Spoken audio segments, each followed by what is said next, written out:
If I were to ask you, what does it mean to be successful? I know that many of us would have different answers or ideas.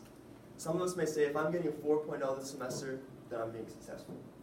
Others may say, if I'm making a certain amount of money, or if I have a certain number of followers on my blog or on my Instagram account, and that's success. For me, a couple of years ago, success was achieving the highest standard I could in my sport. That was track and field. I wrote the word state champion on my track spike my junior year because that was a goal that I had set for myself. And in 2016, my senior year, that goal became a reality. I became a state champion in the 110-meter hurdles and the 300-meter hurdles. At the time, I felt extremely successful. But honestly, that's in the past. That's something that's already happened. Today, I want to share with you something that will allow you to carry success with you throughout the rest of your life. My name is Jaron Erickson, and today I want to talk a little bit about the growth mindset. So my purpose today is to first help us understand what the growth mindset is, as well as who discovered it and how they did it. I will then transition into 3 strategies that we can use to help the growth mindset become a part of our own lives. So what is the growth mindset? Well, I have an equation for you to better help us understand.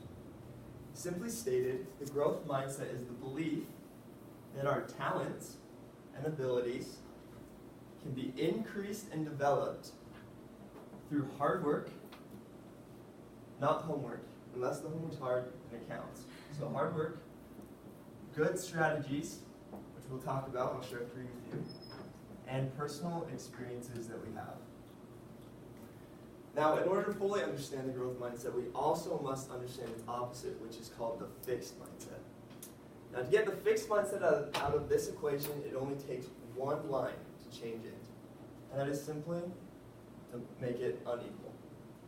The fixed mindset is the belief that no matter how hard you're working, the strategies that you use or the experiences that you have, that you will stay the same, that you won't change. So I'd like to turn our attention back to the screen and look at these 2 different mindsets, I guess. Some of us may recognize that we have thoughts in the growth mindset. I think that way. I've had that thought before. But we also may recognize some of us have thoughts on the fixed mindset. That's something that we can change and identify. And I would like to note that we can have a growth mindset in one aspect of our life, for example, with school, while at the same time having a fixed mindset in a different area, maybe with our fitness or with our exercise. So it's important to identify how you're thinking in each different situation. So about 30 years ago, Professor Carol Dweck of Stanford University was the first to identify these 2 types of thinking.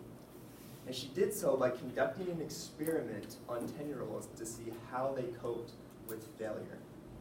Now what she did is she gave these 10-year-olds a series of puzzles that would progressively get harder and harder as they went. Now Professor Dweck, she used to think that intelligence was a fixed trait, that it was something that you were born with, that you couldn't change. But it didn't click with her until a 10-year-old boy who was working on a really difficult puzzle exclaimed these words, and he said, "I love a challenge." And it was this moment Professor Dweck realized that this 10-year-old did not see himself as failing on these difficult challenges, but instead he understood that he was learning. So today, I hope that we can learn something about the growth mindset as I share with you 3 strategies given to us by Professor Dweck on what we can use to allow us to become part of our own life. So that first strategy is to simply believe that we can improve. Now, a great example of this is Henry Ford. Henry Ford was the first to invent the Model T. Now, even though back then it may not have been defined as the growth mindset, it still existed. And Henry Ford was a great example of having one. In one of his most famous quotes, he says, "If you think you can do a thing, or you think you can't do a thing, you are right." He understood that if you believed you could accomplish a task, that you'd get there. And if you believed that you were going to hold yourself back, well, there you have it. There's your answer. Professor Dweck in her TED Talk also shares with us something called the power of yet. And I'll give you an example to help us understand. Some of us may say, "I am not good at math." But as we choose to apply this concept, we can transform that sentence to become, "I am not good at math yet." That 3-letter word at the end of the sentence gives us a pathway into the future. It allows us to have confidence in our abilities, and it helps us understand that we may not be there right now, but we can get there in the future. The second strategy Professor Dweck shares with us is to focus on the process and not on the outcome.